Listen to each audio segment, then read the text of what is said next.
The 2024 Top Series 2 odds are officially revealed only 5 days before the release, and they reveal shocking details on different sets and configurations that are out this upcoming Wednesday, and that is what we're going to be talking about in this video today. So what's going on, guys? It's Gripper Rip, and before we get into it, let's plug the giveaway as usual. So at 9,000 subscribers, we're giving away hobby packs of the newest product at the time.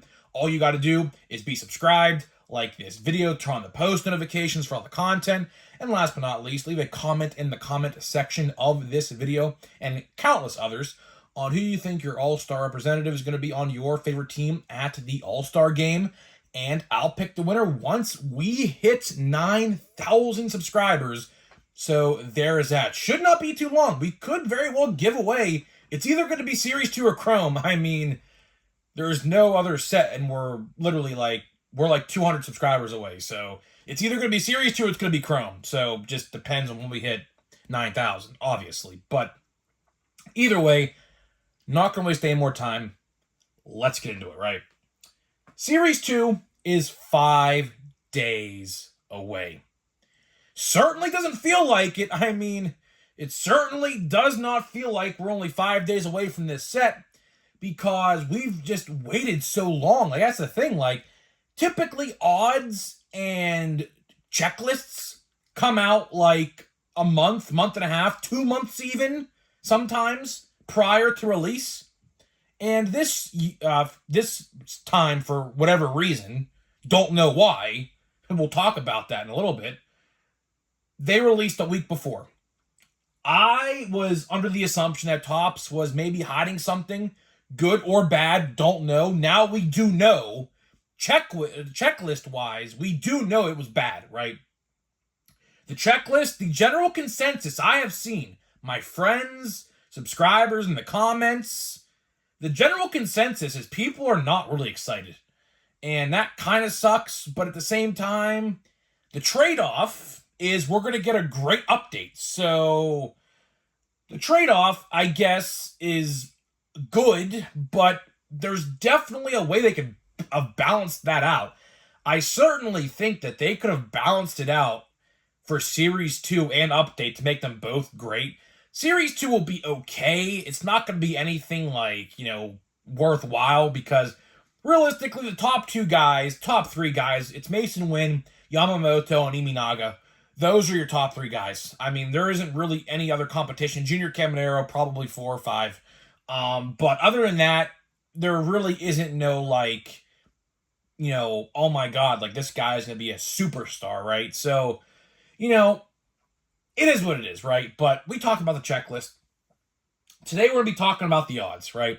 Now, I am not going to go over the full entire odds in this video. That is what Monday's video is going to be about. So today I'm going to go over my initial first reactions and thoughts on the odds. You can go view them yourself. All you got to do is go to Topps.com, go to the odds tab on the homepage, and it'll say Series 2, like one of the first ones that pops up. So you click it, it opens up a big chart, and you could read it. Probably need some glasses because it's very small print, but you could zoom in, right? My first initial reaction from the odds is they are better than Series 1.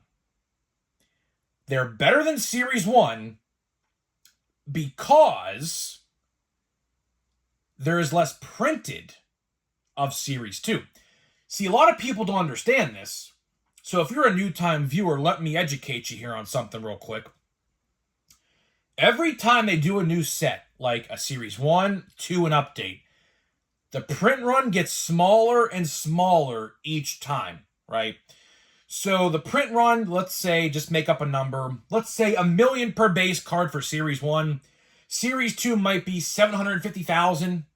And update might be 600 to 500,000 per card. That's typically what happens. So update, by the way, I'm telling you, like I said a couple minutes ago, gonna want it. I'll tell you that right now. But I'm not shocked the odds are better for Series 2 because last year the same thing happened. odds were really good for Series 2, particularly one format, and it's kind of surprising to me that same exact format this year, statistically for the golds at least, is going to be the best bang for your buck, and that, my friends, is the hanger box. So the hanger box, and this is the only stat I'm going to talk about today. Come back on Monday, we'll really deep dive into that, but odds for golds in a hanger box are 1 in 6, and I do believe in Series 1 they were 1 in 9. So that's pretty good. I mean, a 33% reduction statistically from Series 1 to Series 2, that's pretty good. Odds for the other formats, Jumbo Hobby, I believe, decreased a little bit as well. I think it was like, 1 in 6? I could be wrong. I'm going to do a whole comparison on Monday, so stay tuned for that. Hobbies got better. Hobbies, you were like somewhat guaranteed to get one per box. Now it's basically guaranteed. It's 1 in 16, so that's pretty good. That's changed. Blasters, I think, changed a little bit, not much. But by far, just at first glance, now I'm sure someone's going to make an entire chart, which I did do that for Series 1. So if I do find that chart again on like Reddit, I think I found it on Reddit. I will definitely be doing a video about that on Monday, so stay tuned for that. If I find the chart. Either way, we're going to do odds on Monday anyways, so it doesn't matter. But, if you had to buy Series 2, right? Like, let's say you're dead set on getting formats. You want to buy one format, and that is it. I would buy the hanger boxes. That's just what I see right now. But again, at the end of the day, it comes down to this. It comes down to, what do you want out of this? Do you want to complete the set most efficiently? Well, then you would buy a Jumbo Hobby box. That's the best way to complete the set, probably for the cheapest. Probably, because you get 460 cards in there, or 400 now, actually. Yeah, they actually took cards out of there in Series 1, I forgot. Yeah, 400 cards now. So that's that, right? Autographs, relics, hobby, obviously. You never want to buy retail chasing autographs in like a Series 1 product. That's just you don't do that. That's very stupid to waste your money. If you buy blasters looking for autographs and relics, that's just a stupid idea. It is. I mean, I'll say it how it is. You don't want to do that for that, right? Parallels, I do think, just off of first glance, now I didn't dive deep into every parallel because there are a gazillion different formats. I didn't even talk about the Monster Box, the Fanatics Box, which I do want to make a video about that maybe tomorrow. The Fanatics Box, geez, they tore that up to shreds, I'll tell you that. I'll tell you that right now. I think golds are like 1 in like 32 or something in blasters, which are, I mean, it's not really that good if you look at it from that perspective. They really got like bad, but we might talk about that tomorrow. I have to do a comparison before I could say anything else. But Series 2, will Series 2 retail sell well? I'm going to say, in a terms of a number scale, out of 10 being the best, I'm going to say it's probably about a 6 right now. I say 6 because the checklist is, in my honest opinion, is going to really weigh this set down. I think the checklist is going to be the Achilles heel, per se, of this product. Two things define a product, and I talk about this all the time. The odds and the checklist. If you have great odds and a great checklist, chances are, for example, Platinum Chrome, Platinum Chrome is very good. Why? You're pulling countless parallels, and you're pulling autographs like 1 in every 2 or 1 in every 3 blasters, which is really, really good for a retail product, right? Let's look at 2023 Top Series 1. 2023 Top Series 1, considered probably the worst modern retail set in history of sports cards and baseball cards. Why? Checklist was great. I mean, Checklist was really good. Michael Harris, Adley Rutschman, countless others I'm probably forgetting, right? But the odds were complete dog shit. So, like, it balanced out, right? Let's look at 2022 Topps Update. Probably one of my favorite sets of all time. Great checklist, great retail odds. It sold well. It sold beautifully. What do you think's going to happen for 2024 Update? Super stellar checklist. We already know that. Odds to be determined, but based off of what I said earlier, it's going to be the lowest print run set out of the three. So if Series 2's retail is good, don't you think that Update's retail is going to be good? Oh, man, I mean, I'll tell you one thing. I said it yesterday, and I'll say it again. We're going to be in for a real treat after Chrome. I say after Chrome because the Update rookies are going to start trickling in with, like, the new sets. So, like, Cosmic Chrome, that might not happen this year.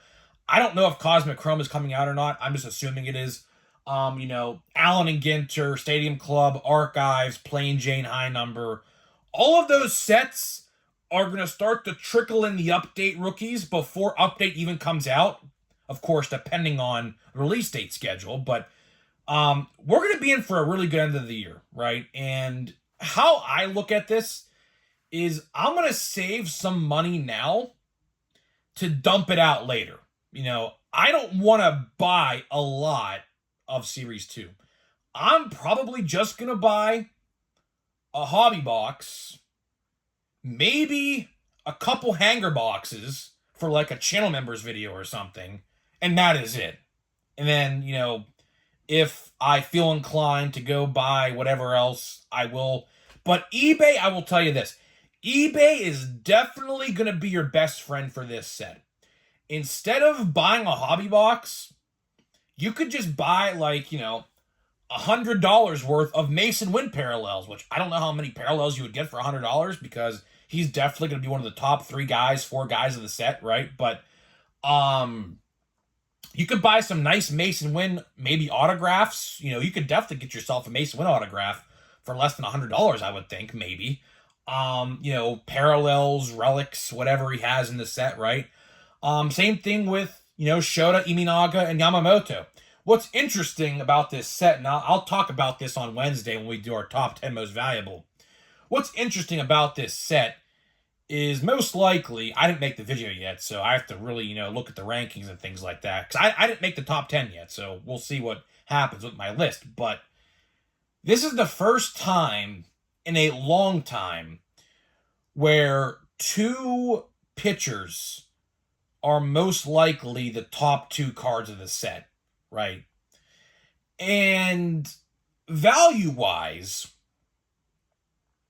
pitchers, obviously, as you guys are well aware, pitchers are, the least valuable, position with baseball cards because they're just expendable. I mean, that's just how it is. Pitchers are expendable. How many times do you see pitchers getting Tommy John or getting hurt throughout the year? A lot, right? So that makes the value of their cards go down. So if you look at it in the sense of most valuable, Mason Wynn's number 1. Mason Wynn is absolutely number 1 in that sense because his cards are going to be pretty valuable compared to Iminaga and Yamamoto because those 2 guys are pitchers, older pitchers that are rookies at that, and who knows what's going to happen? Who knows? Maybe one of them gets hurt. Maybe they get Tommy John. Who knows? That's just what happens with pitchers. Same thing with Paul Skeens. I probably won't put Paul Skeens at number 1 for Update, but that dude's a beast. So how could I not? And his autographs are like a base autograph from Bowman, by the way, $250. And they're going up by the day. Every time he starts, they're going up. So it's tough. It really is tough. The odds, from first glance, the odds project. Now, again, it all comes down to how it feels in hand, right? Like, for example, what's a good example? Like, one product last year, I forget which one it was, had like terrible retail odds, but I was pulling parallels like left and right, Or, for example, Bowman. Autographs are like statistically 1 in 13. People are pulling autographs like 1 in every 3 and 1 in every 4. So it all depends on how it feels in hand, but statistically, it looks like that hanger boxes are most likely the best format in general for Series 2. And you also have to realize the retail parallels. Yellows, you got the purple shimmers, the blue shimmers, you got the 4th of July cards and blasters.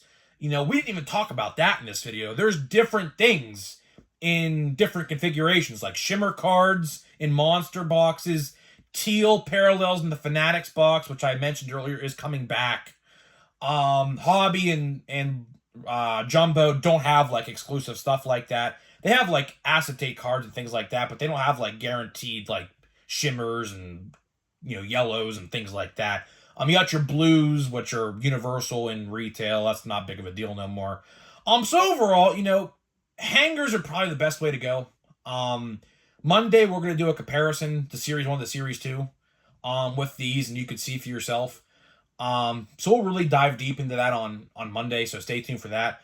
But yeah, that's pretty much all I got for you. That's pretty much all I got for you in this video today. Just wanted to do a little video talking about my initial first reactions on the odds and what to expect next week.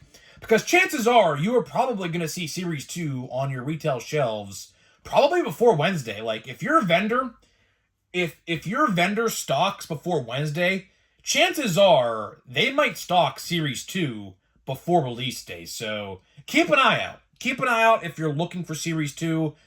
You'll definitely see videos this weekend of people opening them. I can tell you this right now. Hobby stores are getting their products in this weekend for next week. That's just how it always works. They get it like days in advance. So you're going to see some people opening it this weekend just to get a gauge for like what it feels like and what it looks like. So yeah, so stay tuned for that. Watch videos. I highly suggest you watch videos to see for yourself what you could get out of these boxes, because the number one tip I can give you is you never want to buy a product blind. You never, ever, ever want to buy a product blindly without knowing the odds or the checklist, because then you're setting yourself up for failure. That's just how it is, right? So, yeah, so that's pretty much all I got for you guys. Hopefully you guys did enjoy this video. So before we get into a pack of Bowman, let me tell you about today's sponsor of the video, which is SeatGeek. So SeatGeek is the official sponsor of today's video and my channel. They are the official ticket market of Major League Baseball, and we have partnered up to deliver huge savings for you guys who watch my videos. So download the app, click the link down below, download the app, use my promo code GRIPANDRIP, all one word, to save $20 off of your first order. The code only works if you've never purchased off of SeatGeek before. So huge shout out to SeatGeek for sponsoring my channel. And of course, let me know if you use my code and I'll give you a shout out in a future video to thank you for your support. So here we go, man. Pack number 2 of blaster number, what would this be? 8? Yeah, this is blaster number 8. So this is the last blaster we're doing of Bowman. I will say, I am going out today, so I'm going to try to find more Platinum Chrome. I am probably like at least one more blaster. We'll see. That's nothing. We have a Green Lunar. So this looks like our last Green Lunar, and it's a first. That could be something, right? You never know. So yeah, so I'm going to attempt to try to find more Platinum Chrome today. I would really like to find maybe like 2 more, maybe, well, at least 1 more at least. But again, like, it's selling out like literally everywhere, so it's pretty hard to find. There's Ellie. It's pretty hard to find out in the wild. I just got pretty lucky a couple weekends ago and found it, but we'll see. Hopefully I could find some, and hopefully we could pull something else. So Let's see here. We got Josh Young. We got the first of Yermon Ramirez. I do believe it's a first. So that's good, right? So I think I pronounced his name right. I'm not entirely sure. Yermon Ramirez, maybe. I think I pronounced his name right. Let's see what else we got here. Oh, those cards look very similar. Jeez, I thought they were the same person for a second. Looks very similar to me. Same background, that fencing. Colt Emerson, Brian Acuna, Jackson Merrill, last Bowman card, I assume.